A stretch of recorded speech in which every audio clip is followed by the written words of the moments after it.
up on Ignite Studio, we're going to take a deeper look at Windows 10 deployment. I'm Jeremy Chapman.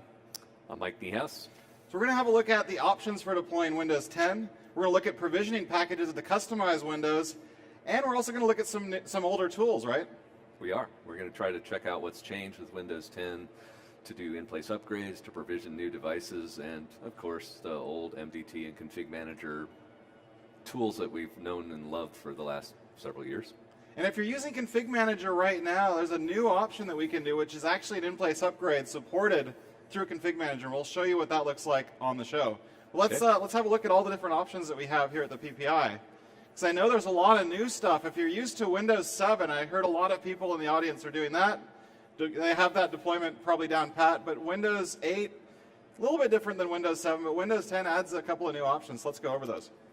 Yeah, I mean, we've had the traditional in-place upgrade, the traditional wipe and load for quite a few years. I mean, we've been using that with MDT, Config Manager, using the ADK and tools before that to go through a process of capturing the state from the existing machine, laying down a new image, injecting drivers, installing apps, and then putting all the data back again.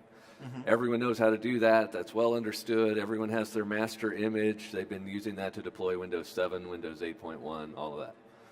That still works. That still is fine for anyone who's looking to go to Windows 10. But for Windows 10, we also want to add some new scenarios to do in-place upgrade, first of all, where we effectively achieve the same thing, but we let setup do all the work. So we want to run setup.exe with a whole bunch of command line switches to say, automatically upgrade Windows 7, 8, or 8.1 directly to Windows 10, preserving all the data, settings, apps, and drivers.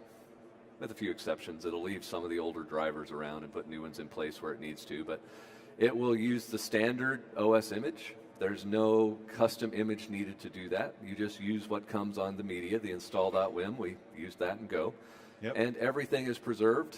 Every app, every file, every registry key, anything that's not part of the operating system is automatically identified by setup, extracted, the new image is laid down, and then all of that's moved back into place. So, and this is a big difference because we're actually going away from kind of the clean install approach and the recommendations to say in place is actually something that is supported, that works well, that we can do in an enterprise situation as well. This is a different recommendation, I would say, than we had even in previous years, right? It's about much more robust. We've worked on this for quite a few years to first make it faster. Right. Initially, we could do this to go from like Windows XP to Windows Vista, but it displayed a message saying this will take hours, and it literally took hours. Yeah, and then we could use things along the way, things like hard links to do migration of data faster, all those different things. And all that got added into setup too to do the in-place upgrade. So now it typically takes an hour, hour and a half to upgrade a machine. Okay. So it's much faster than it used to be, and it's much more reliable. So if anything goes wrong during the process, it just rolls back to the old OS. Right. At any point, if it blue screens, if there's a network issue, if the battery dies, the next time it starts back up again, it says, something didn't go right, I'm taking you back to the old OS. Right, but we got something new here that's kind of more based on that mobile device management, you know, the lighter weight provisioning using all the new app model, the new apps that we can deploy into Windows called provisioning. So why don't you explain that? Yeah, the idea is that today most organizations, when they buy a new PC, the first thing they do is whatever came on it, they wipe it clean and lay their own corporate image on it. Right. Which takes time. I mean, it's probably an hour or two exercise to put a new image onto the device before they hand it off to the user. There are organizations out there that want to buy a new machine, ship it directly to the user, and let them set it up themselves. So how can we take an out-of-the-box OEM device, maybe shipped directly from Amazon or Best Buy or someplace like that, turn it into an enterprise SKU, install the enterprise software, apply the policies needed, and the user can then sign on and be productive. All right, let's explain how some of these things work. Actually, let's show a provisioning package running first. We'll do that and show you what goes on here. So here we've got 9926 build, but we're going to do an upgrade to enterprise from a pro build, right? Yeah, so we got a provisioning package. We can just double click it to apply it. There are other ways to deploy it. It asks for permission to install, and then it does what it's been told to do. In this case, the provisioning package said to change the SKU from pro to enterprise. So that applied a new product key. initiated a reboot, now all the enterprise features are being added into the currently Pro install. And when it comes back up again, it'll be running enterprise. So we can change a Pro device bought from a retailer into a full enterprise device just by injecting a product key using a provisioning And package. that used to always take a wipe and a reload in order to get enterprise bits on the machine because the enterprise features weren't included in that add and remove features functionality within Windows. So this is a brand new scenario. Yeah, and at the same time, you could install apps and apply policies as part of these provisioning packages. You could also enroll the device in a management enterprise, solution. Just to show. Yeah, now we're running enterprise, so Yep. that's all it takes. That's the edited version. That would take about 5 minutes on a real system. We cut out the longer boot screens just to show it move along quickly, but in 5 minutes, taking a Pro device, turning it into enterprise versus an hour to re-image it and reinstall the apps and drivers and all that is a significant improvement, but it also enables more of the choose your own device scenarios. If you do traditional deployment, you would need all the drivers for every device you wanted to support in order to put your image on it and then inject those drivers into it. Okay. Here, you use whatever drivers were on the device from the OEM, and you just layer your stuff on top of it. Which makes a lot more sense from a driver management perspective because that's one of those things that's painful to do in terms of every device that you bring into the environment, trying to scrape the drivers off of it, Right. trying to load those into all of your boot WIM files, your install WIMs. That Yeah. can take a lot of time, whereas this, especially in a BYOD type environment where you've got new machines hitting you very frequently, this makes sure that all the device drivers that were loaded by the OEM just continue to work. Right. So In a traditional environment, most organizations are doing good to support a few hundred models of machines. That's kind of the upper end before that becomes unmanageable. With this, every device could be different and you're still okay. Right, let's explain though how all of this works because there's a new tool within the automated deployment toolkit or automated deployment kit called Windows Imaging Configuration Designer, Windows ICD. Right. So why don't you explain what it does in terms of creating a provisioning package? Yeah, it's basically a tool to let you specify the settings you want to apply, the content you want to add into the machine, and apps and other things that you might want to install. So you combine all of that together into a provisioning package, which is a single self-contained file. Think of it like a zip file that contains all the pieces and all the policies and all the configuration that then just gets pushed down to the device. It's really cool because this is something I can do on real runtime or in first run experiences, right? Right, yeah, there are hooks in the system that when the machine boots up for the first time, you can actually hit the Windows key 5 times and it will come up with a new screen that says, insert your media containing the provisioning package. It'll show you the packages that are there, you select one, it installs it, and off you go. And what's the difference between provisioning package and dynamic provisioning as we saw from Intune earlier this week? It's more a question of how the process is initiated. Like when we showed the dynamic provisioning demo that Janani was doing the other day, it was all about trying to automate the enrollment of a device in an MDM service so that MDM could push down the content. Here we're assuming that MDM's not involved, that we can use a provisioning package to configure the device and maybe enroll it in an MDM as the last step, but that doesn't even have to be done. But we're building this on top of the same infrastructure. When MDM pushes settings down to the device, when a provisioning package installs those, it's doing the same thing behind the scenes. And we're going to show a demonstration of using Windows ICD in a second, but let's explain what's under the hood first. Yeah, we basically have the MDM client sitting on the machine that knows how to apply settings, install apps, to change the SKU of Windows, and it's talking to these configuration service providers, these modules that plug into the MDM client that know how to do all of this stuff. So the normal path for getting settings to the device is the MDM server sends them to the client, which sends them on to the CSP.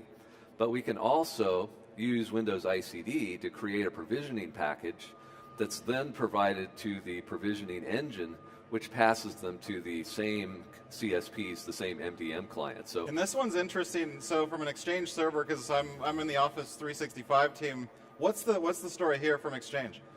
well, what we discovered is we basically have kind of the multiple manager scenario where you've got MDM servers sending things, you've got provisioning packages, you've got Exchange active sync settings, all funneling to the device, and something needs to kind of figure out what's the most restrictive.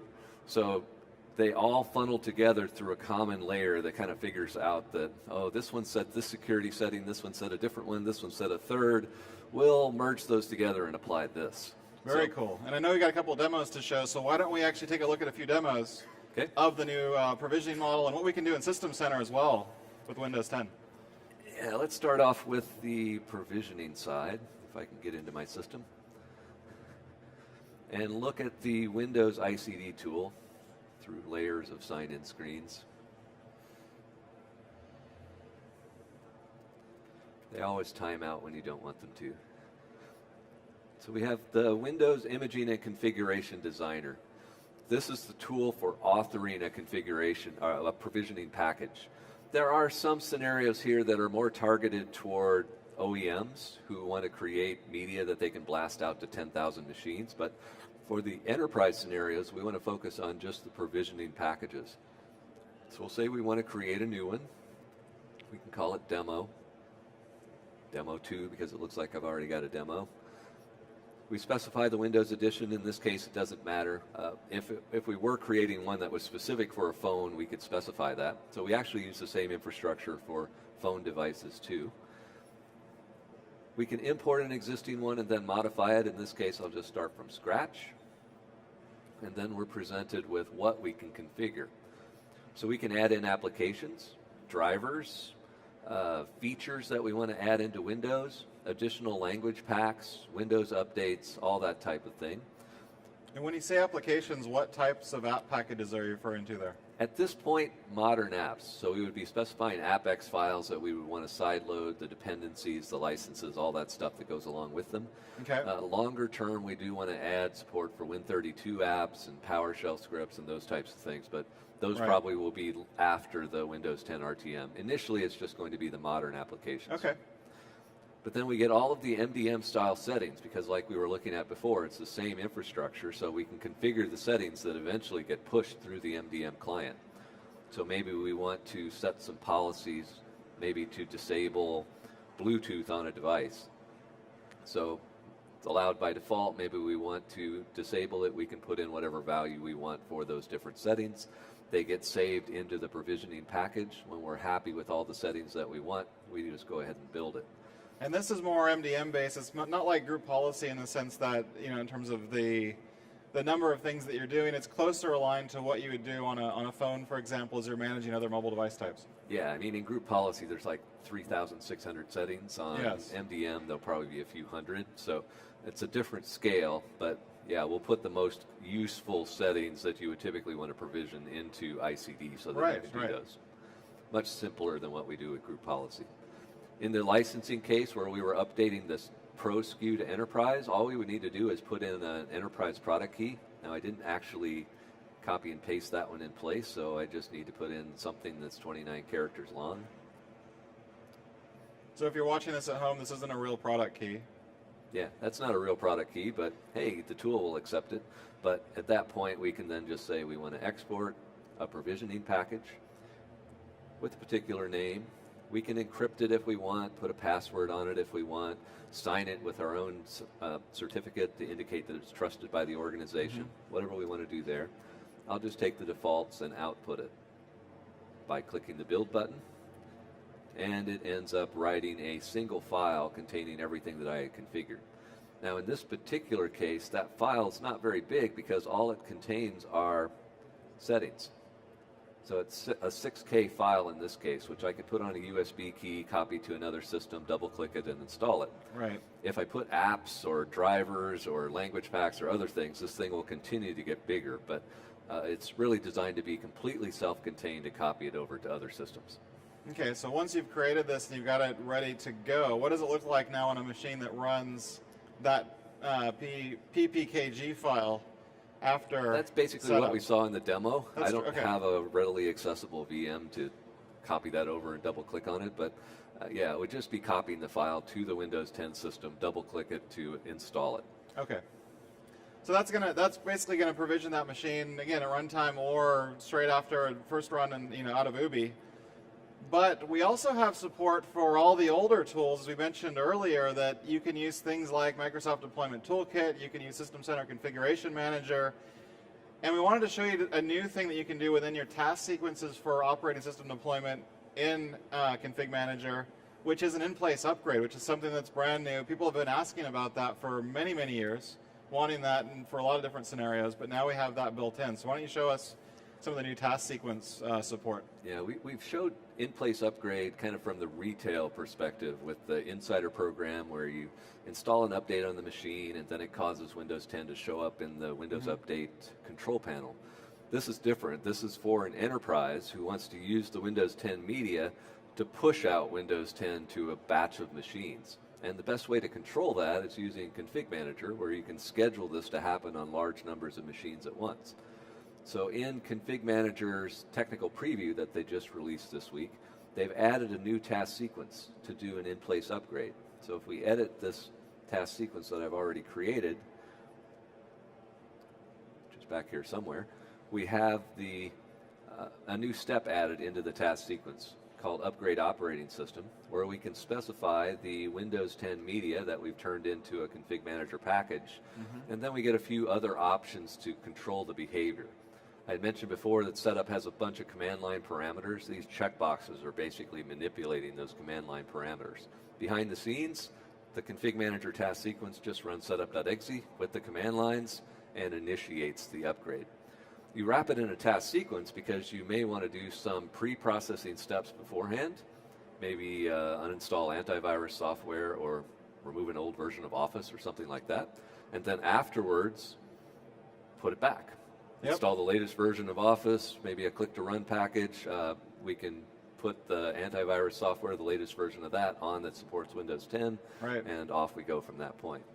So a lot of really powerful new things that you can do. When you think about the new support for provisioning packages, it really speaks to the different device types and the different form factors that we're seeing, especially in a Windows 10 world, where we have things that are more or less like mobile devices and should be managed more similarly to that. And people bringing in more and more their own personally owned devices into the workplace. And this is a nice lightweight way to do that. But you've still got all of the older tools, the things that you're used to from a System Center or an MDT perspective, that you can also use to re-image machines as they come into your environment as well. So hopefully the best of both worlds there. So Mike, where do you blog? Where do I find out more information about this? We have a variety of locations. I mean, my own blog is at blogs.technet.com/mnhouse, but we put a lot of the content related to Windows 10 on TechNet as well, so you can go to technet.microsoft.com. We published new information this week related to the Windows 10 technical preview, talking about MDM and deployment and the security features, so it's a good place to read up on what's new. It looks like you're ready to kick off the System Center upgrade into the SKU of Windows 10 that we want, so why don't we kick that off, because it's going to not be able to complete. Yeah, I've got a Windows 7 enterprise machine. We can see that it's got desktop backgrounds and icons and other things, all of which get maintained through the process, but now it's just standard Config Manager where we can initiate a task sequence to install the new operating system. It runs the task sequence, gets the Config Manager client into the right state for the OS to get ripped out from underneath it, and then it runs setup.exe to do the actual work. So it's a fairly smooth process, and it's a fairly boring process because it's not something that we've got time progress to watch dialogue for all an of these, hour. because it'll be an hour depending on the size of that system, but this one probably won't be quite that long, but we're not going to certainly watch all of that happen. But kicking that off, again, all these different options that you have around Windows 10. A lot of great content this week. Thanks for joining us, Michael. That's about all the time we have for in this show. Thanks for watching. Goodbye for now.